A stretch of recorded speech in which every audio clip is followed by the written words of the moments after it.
After 4 months of quiet, Epidemic Sound CEO Oscar Höglund has finally spoken out at length in response to allegations that his company was promoting fake artists on Spotify's playlists, and undercutting licensing fees and royalty payouts to traditional labels.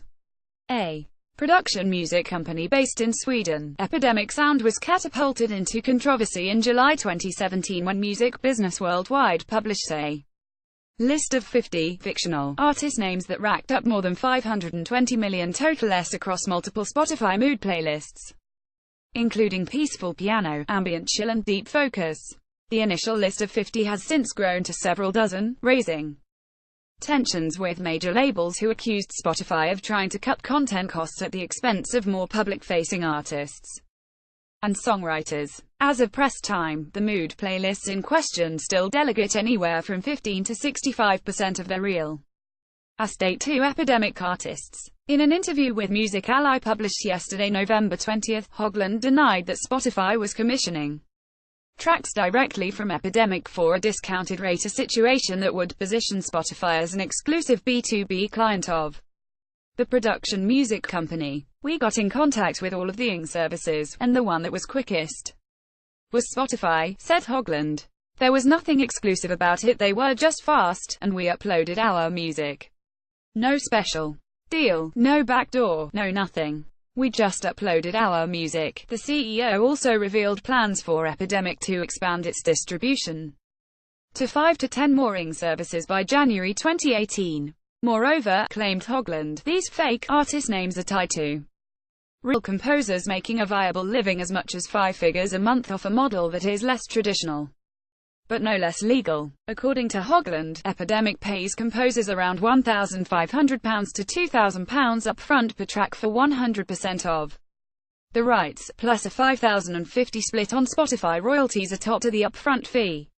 The agreement largely seems to be an exchange of recurring revenue for reach outside of Spotify. Epidemic's distribution network spans over 300,000 YouTubers, including 85% of all the world's multi-channel networks and 20 of the top 100 accounts, and generates 20 billion monthly across YouTube and Facebook. Yes, Epidemic's business model is sound, and reflects a wider reality about how the sustainability of music revenue varies widely across different contexts. Public royalty statements on sites like Royalty Exchange suggest that production music for film and TV pays much more consistent royalties over time than hit radio singles or pop catalogs. In his interview, Höglund criticized incumbent rights holders for not mirroring Epidemic's level of transparency and efficiency in their contract negotiations. "How does your model work?" he asked, addressing traditional labels and publishers. "And you get this?" "Well, it's complicated. It depends. There's this black box and this data and we don't know really." Response: "How much does the label take?" "Well, we don't want to talk about that really because it varies a lot." Despite his seeming transparency, Höglund glazed over the most serious accusation in the controversy, namely that Spotify was matter-of-factly steering a high volume of listeners to music for which they paid lower fees. Even if Spotify had no malicious intention, the fact remains that not all content costs are the same as a Spotify rep told Billboard. It's a marketplace, and that the major label and established indie content for which Spotify presumably pays a premium is losing out on some of the service's most popular playlist brands. For example, in February 2017, Spotify's Ambient Chill playlist, which has over 505,000 followers as of press time, switched out 16 tracks by established electronic acts such as Brian Eno and Bebe for 28 songs by Epidemic Sound artists, according to Chartmetric. 8 of those tracks were removed from the playlist on April 15, 2017 for unknown reasons, but that still left a 38% share of the playlist dedicated to Epidemic's roster at the time. According to Track Record, that share has since ballooned to 65%. Critics claim that by prioritizing Epidemic's catalog on playlists like Ambient Chill, both major and indie artists as well as other unknown artists end up making less money per due to Spotify's pro-rata royalty payout model. In fact, in the aggregate, major labels don't perform that well on mood playlists anyway. For instance, according to Chartmetric, the Big Three account only for of ambient chill, 6% of deep focus and less than 1% of workday lounge. There are a few notable exceptions.